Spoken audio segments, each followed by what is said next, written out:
l'isolation de vos combles avec la société Yep Habitat.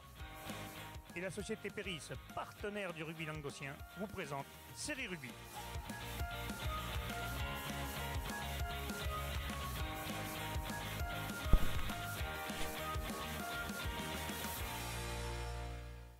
Bonjour mesdames, messieurs, bienvenue à Série Rugby, votre émission sur le rugby amateur de la 4e série à la Fédérale 1 avec mes chroniqueurs. Bonjour Jean-Mi. Salut Alain. Bonjour Nasbota. Bonjour Alain, bonne année à tout le monde. Hein. Et bonjour Wally. Salut Alain et bonne année à tous. Ouais. Merveilleux à tous. Allez, c'est le direct, mesdames, messieurs, on vous souhaite une bonne année 2019. Donc, bon vœu rugbystique et puis surtout la santé, parce que sans ça, vous n'arriverez pas à jouer au rugby, n'est-ce pas, messieurs? Ouais. Non, on joue plus, hein. Regarde, on joue plus. Ah ouais, on fait jouer un peu, hein. Ça bouge plus. Ça bouge plus, hein. Ça bouge plus? Ça crème des gains. Ouais, Ça crème déjà que ça des bougeait pas beaucoup. Déjà que ça bougeait pas beaucoup. J'ai trop parlé. C'est là le fond. Là-dessus, quelqu'un peut le faire voir, s'il vous plaît? Une bière pour Nasbota, ça va? Ça va, Reste avec nous, Michel, reste avec nous. Allez messieurs, on va parler des matchs qui ont eu lieu ce week-end, les matchs en retard, les matchs de repli, les matchs à part la Fédérale 1. La Fédérale 1 n'avait pas joué et joué eux. On va commencer par la poule 6 de Fédérale 3. Alors les matchs en retard étaient les suivants. C'est Jacou recevait le club de Lille sur Sorgue. Victoire de Lille sur Sorgue sur le score de 13-12. Et Uzès recevait Cavaillon, victoire de Cavaillon 68-5. On va commencer par ce match. Nas, ça va mieux? T'arrives à respirer? Ça va mieux, excuse-moi. Oh là, dis donc, reste avec nous quand même. Le cacahuète qui est resté. Mais il est bien resté. Hein. 68-5 pour Cavaillon. Bon, Uzès n'a pas existé là, je crois. Ouais, Uzès, il n'a pas existé. Difficile. Hein, calvaire cette saison pour eux. C'est un calvaire, ouais. Vivement, la saison prochaine, bon, ils vont descendre en promotion. En honneur, je veux dire. Ouais. Là, ça a été compliqué, ouais. 35-0 oui, avec 4 points, je pense que pour se maintenir, ça va être un peu plus compliqué. 10 essais pour Cavaillon. Voilà, Cavaillon qui est quand même. Troisième de poule. Troisième de poule, donc voilà. Ouais, ça a piqué quoi. Ouais, il n'y a rien à rajouter. On leur souhaiter comme une bonne année, on va espérer pour eux que quand même ils arrivent à accrocher quelqu'un à domicile, ça serait bien. Ça va être difficile. Il y a Martigues qui est devant eux à 5 points, peut-être que ça s'est joué, Martigues-Cavaillon Uzès, pardon. Je crois qu'il ça a dû se jouer, mais maintenant, il y aura un match retour maintenant. Je crois qu'il faut faire preuve de vision et se tourner vers l'an prochain maintenant. Ouais, et préparer déjà l'avenir et la saison prochaine. Ouais, des jeunes avec très certainement. Ouais, certainement. L'année comme ça, c'est difficile. Hein. Jacou, il sursorgue, Wally, il sursorgue, qui fait le coup de l'en gagner à Jacou. Ouais, c'est ça. Et il laisse derrière eux. Ouais, voilà. Moi, je pense que là, Jacou, malheureusement, ouais, c'est tiré un peu une balle dans le pied sur ce match. Hein. Parce qu'ils auraient pu l'emporter peut-être avec un peu plus de maîtrise et un peu plus de réussite. Hein. Ils ont mené quasiment toute la partie avec 4 pénalités de Robert. Surtout, ce qui est dommage, on va dire, c'est que Jacou, en gagnant ce match, mettait un peu Valréas et Sifour loin derrière, et là, du coup, les laisse à portée de tir. Ben c'est ça, en fait, ils avaient l'occasion de s'éloigner, enfin, de mettre à distance un peu les concurrents et de se rapprocher justement de cette équipe de Disle-sur-Sorgue. Même pas, c'est vrai. Et voilà, qui du coup reste à 4 points devant. Et c'est dommage, ouais, parce qu'ils s'inclinent sur un mauvais en avant de leur arrière à la fin du match, hein, qui tombe dans les bras du 3e ligne qui va marquer à la 80e.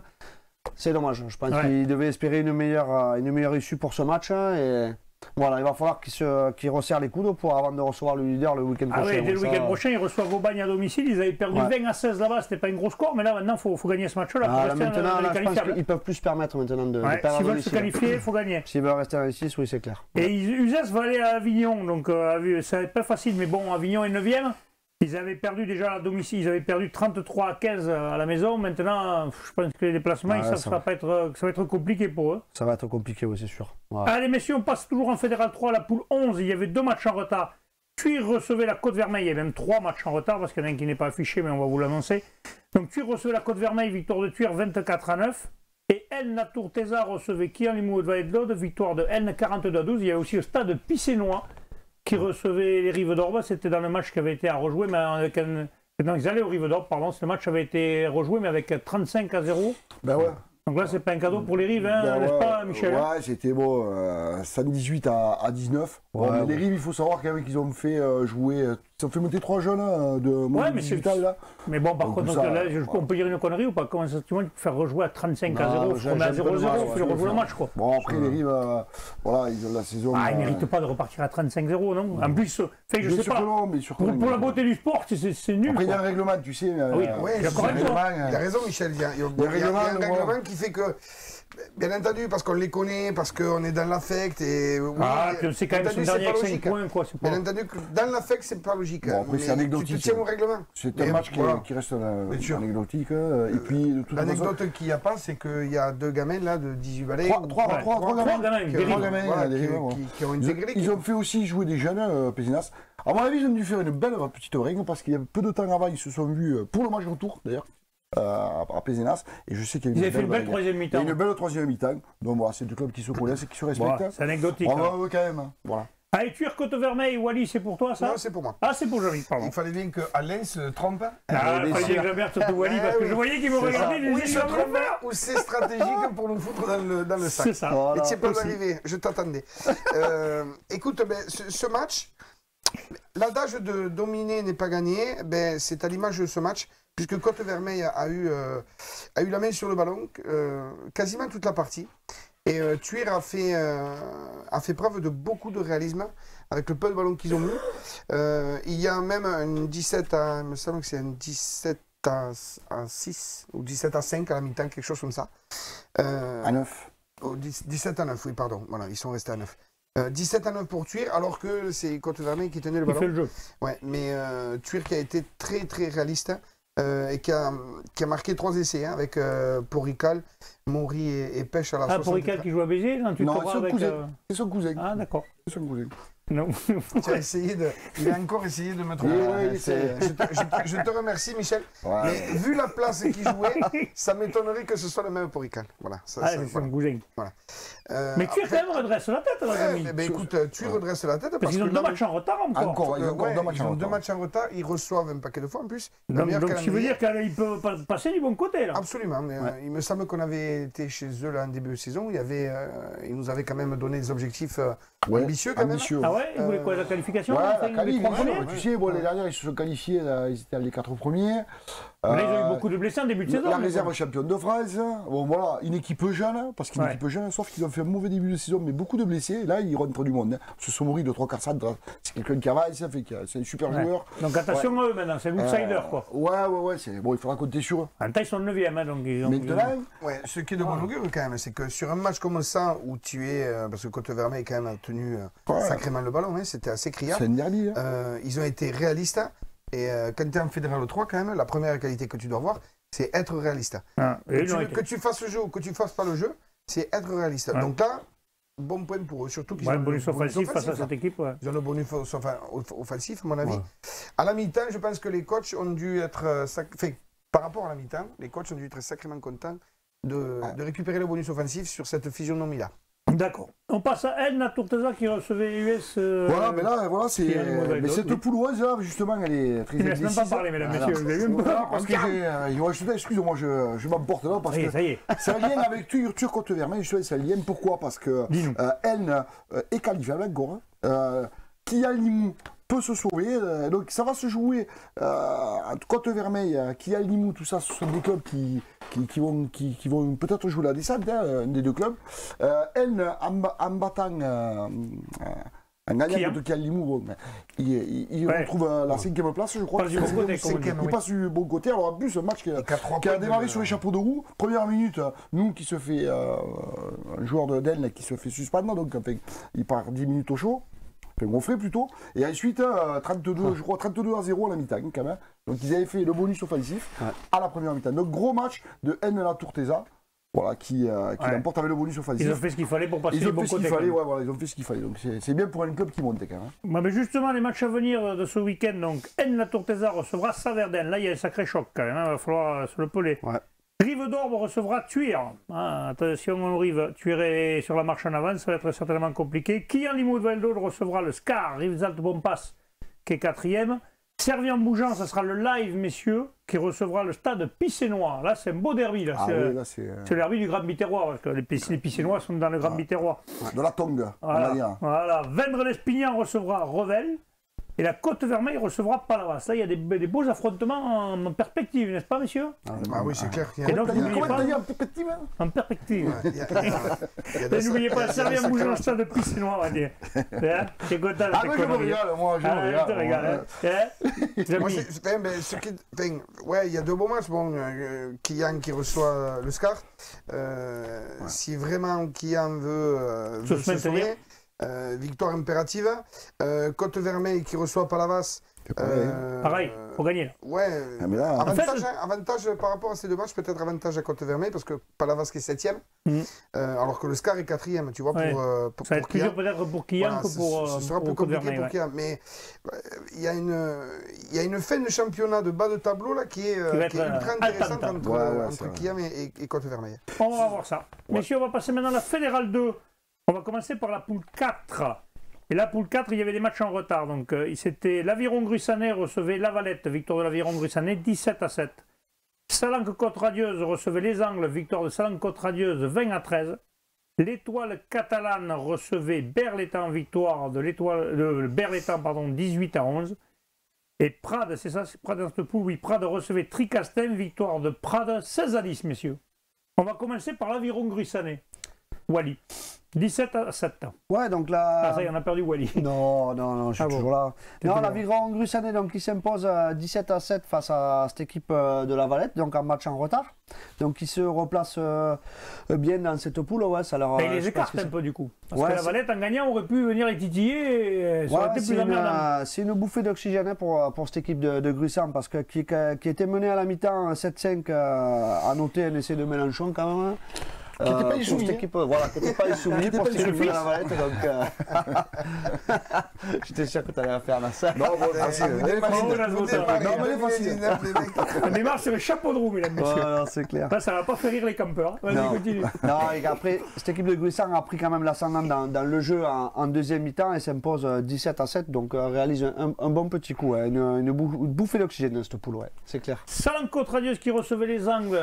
Michel. Ben là, c'est vrai que Côte-Radieuse, les Angles, c'était peut-être le match de la peur. Les Angles, peut-être le dernier match, un match qui pouvait les sauver. Et finalement, la Salanque qui est dernier de poule, qui l'emporte 20-13. Donc bravo à eux, ils commencent bien l'année. À noter quand même, le match a été arrêté pendant 20 minutes. Une blessure assez importante du seconde ligne catalan. Paye ta vie là. On va lui souhaiter un bon rétablissement. Il a fallu l'intervention du médecin, des pompiers de Canetois, donc bon rétablissement. Que ce soit pas grave. Voilà. On continue avec l'ES Catalan contre Berre, victoire de Berre, Jamy, à l'extérieur. Ouais, Berre qui fait un sacré coup. Ah oui, parce qu'on n'aurait pas parié que le 10e aille gagner chez le... non. Donc il faut un sacré coup au classement, parce que là, du coup, il se retrouve à 7 points des Angles, en gagnant à l'extérieur, avec un match qui était pas gagné pour eux. Bon, Berre fait une très bonne première mi-temps. L'Étoile catalan qui balbutie son rugby. Et puis, à la 30e, là, dans les 10 dernières minutes du Money Time de la première mi-temps, Berre prend 2 cartons. Donc, il joue à 2 de moins. Et malgré ceux, à 13 contre 15 ouais, et malgré ceux, l'Étoile catalane qui... surprenant de cette équipe, on sait tous quand même qu'elle allait gagner l'Étoile catalane. Donc, en plus, c'est pas des pénalités, c'est 2 essais quand même. Avec 2 essais de Quentin, un doublé. Voilà, Berre qui était... Ils font la perf, quoi. Voilà, ils font la perf, surtout que les Angles ont perdu. C'est pas lourd d'après quand même. Ils se décrochent un petit peu par rapport à... Et donc, du coup, ils se décrochent. Ils font un bon coup pour le maintien, quoi. Ouais, ils font beaucoup pour le maintien. Une très très bonne opération. Et l'Étoile catalane, bon, c'est sûr, c'est toujours... C'est pas plaisant d'être battu à la maison, mais... Elle est toujours sur cette 8e place à 3 points de... 3 points de l'Aviron, mais ils sont qu'à 5 points du 6e, mais bon. Voilà, ils sont un peu dans le ventre mou, donc est-ce que c'est ça aussi, tu vois Berre qui est arrivé, peut-être le couteau est peut-être plus long entre les dents. Ils avaient besoin absolument de cette victoire pour espérer un maintien. Prades contre Tricastin, Wally, victoire de Prades 16-10. Ouais, donc nos amis de Conflans-Canigou. Ouais, nos amis de Conflans-Canigou. Et 4e de poule. 4e de poule, ouais, voilà, avec 37 points, à 4 points du premier. Donc, qu'ils ont battu. Cru avec la saison qu'ils ont fait l'année dernière où ça avait été compliqué pour eux, et en définitive, cette année, ça marche pas trop mal. L'appétit vient en mangeant. Je crois que le déclic, ils l'ont eu en battant justement, je crois que c'est la première équipe à avoir battu cette équipe d'Agda. qui après a fait une mauvaise série. Donc ils se sont bien relancés. Et voilà, et je pense que ça leur a donné des idées parce que sur ce match contre Tricastin, ils étaient un point devant, ils étaient menés 10-0 à la mi-temps, mais ils n'ont pas baissé les bras, quoi. Ils sont allés en deuxième mi-temps en envoyant beaucoup de jeux, ils sont allés chercher la victoire, donc c'est... Bravo, c'est clair. Bravo, c'est l'équipe de Prat Conflans Canigou, j'allais dire une bêtise, moi. Mais ouais, bravo. Je trouve que là, ils font un bon début de saison, moi, c'est clair. Ouais. Les matchs à venir, messieurs, de ce week-end, Salon-Côte-Radieuse recevra l'Aviron Gruissanais, donc ils reçoivent 2 fois consécutives, ça va être compliqué. Pour l'Aviron Gruissanais, peut-être aller chercher les points là-bas à Salanc, attention, si eux ils cherchent le maintien, ça va être dur pour l'Aviron. Voilà, c'est vrai qu'ils ont battu les Angles, mais maintenant quand même... Voilà, il a remis 33-9 au match aller, mais justement, peut-être que Salanc aura envie de... Ouais. Ça va mettre les choses en place. Ouais. Ouais. Agde recevra le CARF Saint-Raphaël-Fréjus. Agde qui s'est imposé là-bas, maintenant il va falloir... Non, là je pense que même si... Saint-Raphaël est des 4 de points. Attention, parce que maintenant, Agde maintenant est un peu dans le dur. Ouais, mais là maintenant, ils n'ont plus droit à l'erreur. Je pense que s'ils veulent conserver leur première place... Ils veulent espérer, oui. Ils ont intérêt à gagner de suite. Oui, c'est clair. Berre contre Tricastin. Tricastin qui l'avait facilement emporté au match aller. Attention, là, Berre, impératif de gagner pour un maintien aussi. Et qui viennent de faire un coup à l'extérieur en plus. Donc, les Angles, le S Catalan, là, le S Catalan il leur avait mis 30 points au match aller. Mais là, les Angles, c'est pareil, maintien absolu. Donc, un gros déplacement pour le S Catalan. Hein.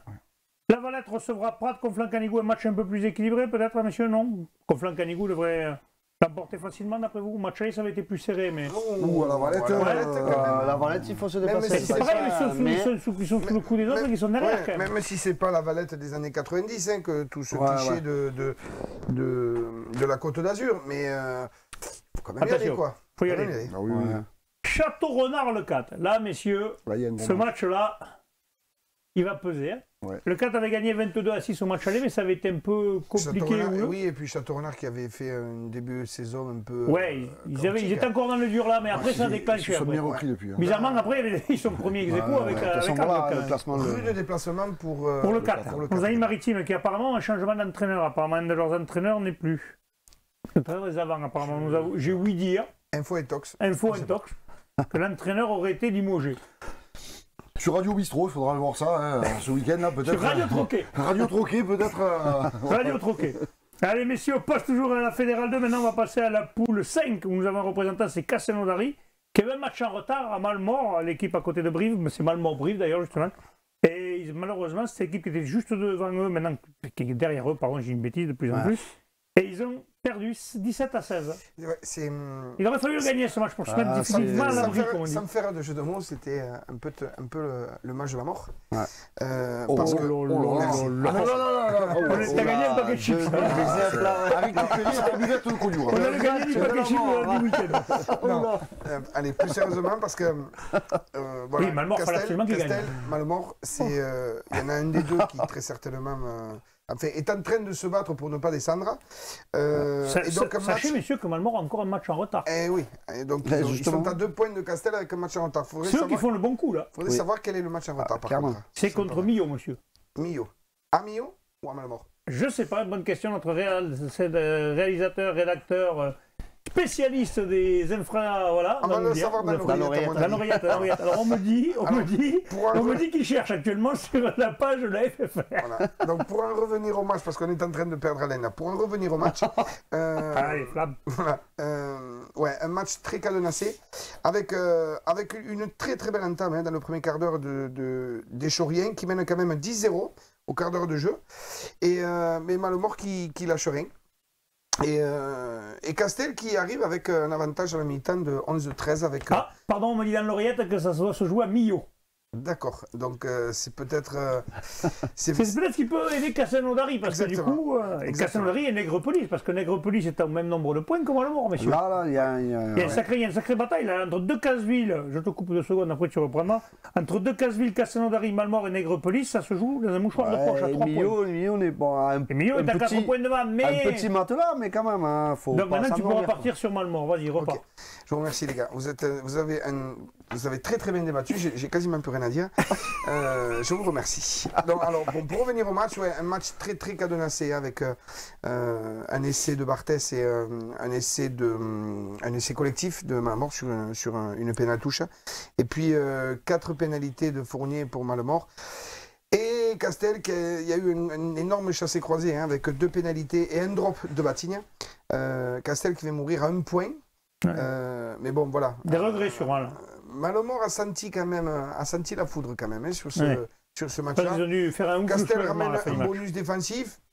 Il peut s'en contenter, mais quand on voit un petit peu cette fin de championnat, en fait, ce championnat de fin de tableau, je ne suis pas sûr qu'il soit content que du bonus défensif. Surtout que le prochain match, Castelnaudary se déplace à Decazeville, concurrent direct. Exactement. Donc là, s'ils avaient gagné là, ça les arrangeait quand même. Là, du coup, maintenant, il leur faut aller gagner, ils ont le couteau entre les dents. Là, là il n'y a pas le choix. Surtout que font Malemort va à Gaillac, donc chez le 3e, certainement que bon.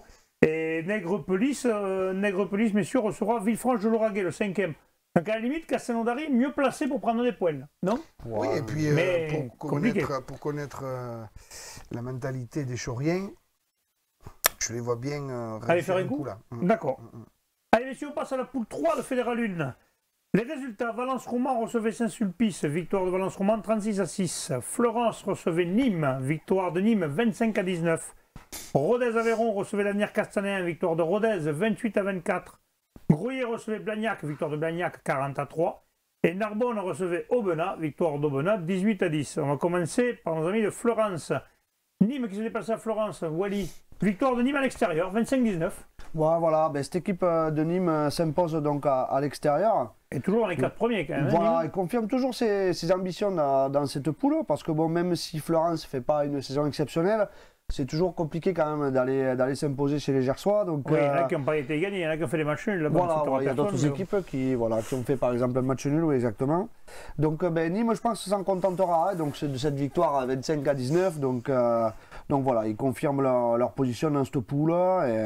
Ouais, on va dire qu'ils sont en bonne voie quand même, bien placés derrière l'ogre que Valence-Roman. Voilà. Et derrière Blagnac qui est aussi une belle écurie, d'après ce que nous ont dit les joueurs. Ouais, c'est clair. Rodez qui recevait l'Avenir Castanéen. Victoire de Rodez. Les Rodaniens, 28 à 24. L'entraîneur Thierry Fossat de Castagnet disait que si le match avait duré comme un match de foot 90 minutes, il aurait peut-être gagné. Effectivement, c'est vrai qu'ils ont fait le premier mi-temps Rodez où ils ont été absents, Castagnet. Alors ils ont toujours couru après le score pour finalement échouer 28 à 24. Donc les hommes d'Arnaud Vercruis, l'ex-Viterrois, l'ont emporté. Bravo eux, parce que c'est un bon coup. Parce que du coup ils repartent devant Serrette. Et en plus, vraiment, on ne pense pas qu'ils vont se qualifier dans les 2 premiers, mais pour le Jean Prat, ça peut être intéressant quand même. Oui, parce qu'on sait que c'est jusqu'au 6e. C'est 3, 4, 5, 6 pour le Jean Prat. Donc voilà. Et puis Castagnet jouait quand même la 4e place, donc il y a eu quand même c'est un bon résultat. Bon match, 4 essais de part et d'autre, voilà, donc... du coup, Florence va l'avoir dur, parce que maintenant ils ont 10 points de retard sur ceux qui sont devant, ça va être compliqué pour Florence pour se maintenir, messieurs. Ouais, ça va être compliqué, ouais. Et on finit par Narbonne qui recevait Aubenas, j'ai mis victoire d'Aubenas 18-10. Ouais, très compliqué pour ces Narbonnais. On attend tellement de Narbonne que je crois que c'est compliqué. On a mis une pression. Je pense qu'ils ont une pression à tous les matchs, les pauvres. Non, la pression, c'est autour. C'est comment vous avez appelé ça tout à l'heure, là, les réseaux bistrot, là, je sais pas quoi. Là. Ouais, radio bistrot. Radio Troquet. Sur les radios Troquet. Sur les radios bistrot, ouais. Puis ça fait le buzz, ça fait parler. Et en tout bon français, on adore tout bon méditerranéen, on adore se pencher sur le taureau qui est blessé. Oui. Plutôt que sur celui qui va à peu près bien. Voilà, exactement. Non, moi, je ne change pas de discours. Faut arrêter ce cliché de Narbonne qui arrive Pro D2. L'effectif est complètement différent avec des jeunes. Par contre, là, ce match, il fait mal parce que Narbonne a joué complètement à l'envers, a été pris devant. Narbonne avait une mêlée conquérante à la fin, il ne l'était plus. Et encore, il y a 8-3 juste avant la mi-temps. Il y a une pénale touche pour les Narbonnais. Pénale touche qui arrive un petit peu de je ne sais où, mais qui peut les faire revenir dans le match. Tu sais, après, à ce niveau-là, un match... ça ne tient pas grand-chose. Ça tient pas grand-chose. Ils ont une pénale touche pas droite à l'image du match. Voilà. Ils ont perdu la bataille des Rucks. Ils ont joué dans leur 22. Ils ont fait... ils ont passé carrément à côté de leur match. Quoi. Ouais, ils ont fait une multiplication de temps de jeu, mais sans traverser, tu vois. Ils ont fait l'essuie-glace. Voilà, Narbonne, là, qui est vraiment dans le mal. J'espère pour eux qu'ils vont s'en relever. Ce serait bien qu'ils Encore une fois, qui revoit je pense que la qualif directe, elle est quasiment finie. Non, la qualif on peut le dire, mais enfin, être dans le Jean Prat, quoi. Mais être dans le Jean Prat et faire quelque chose. Voilà, et se dire, on reconstruit pour la saison prochaine. De toute façon, Narbonne est en reconstruction. On le dit chaque fois, mais Narbonne est en reconstruction. Sauf que tu reconstruis avec une équipe qui a... ma petite expérience, tu construis avec une équipe qui a envie de construire, tu vois, qui va s'y filer, quoi, même si elle est moins forte, mais là, il y a eu... ça a abdiqué un peu sur ce match. D'accord. Voilà, ça a abdiqué. Donc ça fait mal, quoi. Voilà. D'accord. Les matchs à venir de ce week-end, Valence-Romand recevra Florence. Bon, je pense que là, il n'y aura pas photo, ils avaient mis 47 points au match aller, Valence. Nîmes recevra Rodez. Là, par contre, il y a un beau match. Là, il y a eu match nul au match aller. Ouais. Là, ça va être serré. Avenir Castanéen, Groyette, là aussi, il y aura, à mon avis, l'avenir Castanéen devrait l'avoir plus facile. Il a mis déjà 43 points à Groyet. Ouais.